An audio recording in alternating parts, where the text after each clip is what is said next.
Hi everyone, Misty Weaver here with the Dreamweaver team at Sampson Properties for our monthly update. So we're kind of here at the end of July, and a week ago I saw a statistic that really kind of knocked me off my feet. And so of course I dug in a little further for locally. So here is the situation. 2 years ago in all of America, 30% of homes sold for under $300,000. 30%. In the past year, only 10% of homes have sold for under $300,000. So of course I wanted to see, are we kind of seeing the same thing locally? What's going on? And when I started in real estate about 9 years ago, our average price point was around 250,000. So I thought I'd start there. So in 2017, 51% of homes sold for under $250,000 in the Winchester, Frederick County entire area. Okay, 51% of homes. It started going down from there. 2018, we saw 46%, went down to 45% the next year, 40% the year after that, and then here's where things really went crazy. COVID hit, that was 2020, 40%. 2021, 23%. Only 23% of homes sold for under $250,000, which is really that starter price range still for, the amount of income that most people have in the area and all of that. Only 23% last year. Year to date 2022, that has dropped down to 18%. So in 5 years, we have gone from 51% of homes to 18% of homes. That is a drastic drop. What does that mean? I know a lot of buyers are waiting for a crash because prices have been pushed so high. But when I think back to 2 years ago, 3 years ago, 4 years ago, I've been doing this for 9 years now, and every single year, and I think this is true in all of history, literally since time was started, prices are high. Everyone thinks prices are high, no matter what the prices are. Prices are high, everything is relative. But if you bought in 2017, if you bought in 2020, the equity that you would have right now is incredible. So just because prices are going higher, it shouldn't necessarily scare you. You have to evaluate things differently. You have to potentially move a little further out or buy further out, or even start with an investment property rather than a primary home.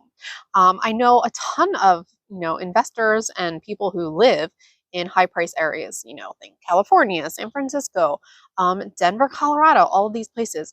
If you can't afford to buy the cheapest house, and I believe you should always buy the cheapest house that you can stand, no matter what.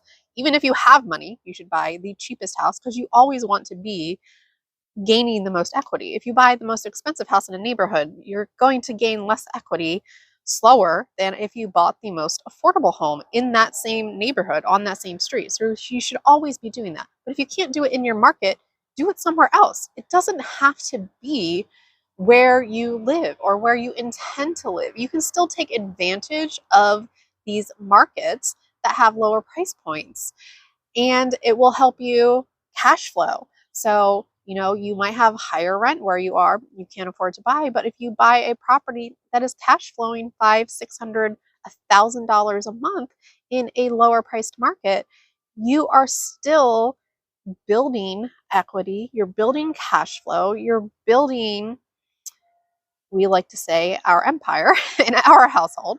So we buy in different areas. I'm priced out of waterfront where I want to be. So we bought a waterfront in a southern state, and we now use the property for vacations. We're going to use it a lot more over winter when it is freezing here. So there are always ways that you can be active in the markets, even if you feel like you are being priced out of where you are currently. So I would love to talk to anyone that is, kind of worried about things, but we are seeing this. In 5 years, we went from 51% to 18%. So there's a lot of stuff happening. Let's talk specific market right now. I didn't actually pull the stats for this month. We are definitely still seeing price reductions. I just wanted to talk to you about my listings right now and what I'm seeing on them. So I have 2 rental listings.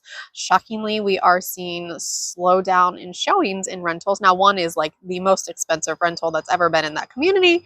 We expect that to be slow. We are still getting viewings, but it is definitely slower than, normally I'd be getting like 200 requests for this small apartment that we have listed.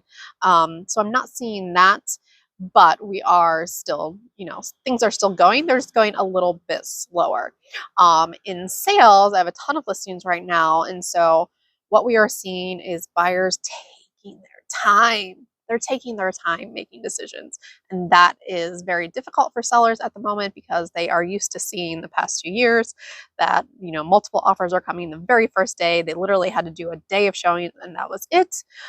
That's not historically been realistic and it's not realistic right now. So you are going to have to show your home. You're going to have to make sure, you can leave and have plans for all of that. And I know it sucks, but that's how you sell a house. You have to get people in to see it. So it's not going to be just one day, 2 days, a week. You're going to have to allow showings longer. We're seeing average days creep up. We were already at just over 2 weeks. I think when I pull it, it's going to be in the 3-week mark this time. And it's going to go up from there. Traditionally over the last 9 years, 3-4 months on the market is pretty normal. So we're heading back that way. That doesn't mean it's a bad market. It's a normal market. It's a balanced market where buyers have options, seller have options, and so things are just taking a little time. So I'd love to hear from other agents in other markets. Are you guys seeing the same thing? How are you preparing clients for it? It is very different right now, especially if you hadn't bought anything before the past 2 years or sold anything before the past 2 years. It's very different and you need to be prepared. So we're having a lot of conversations with our sellers and it is frustrating for everyone, but this is where we're at. So I will see you next month. Please follow us on TikTok, Instagram, Facebook, posting a lot of stuff there. Not always the same thing on each one, so please follow them. Lots of information coming out that will hopefully help you make decisions in real estate going forward. Talk to you later. Bye-bye.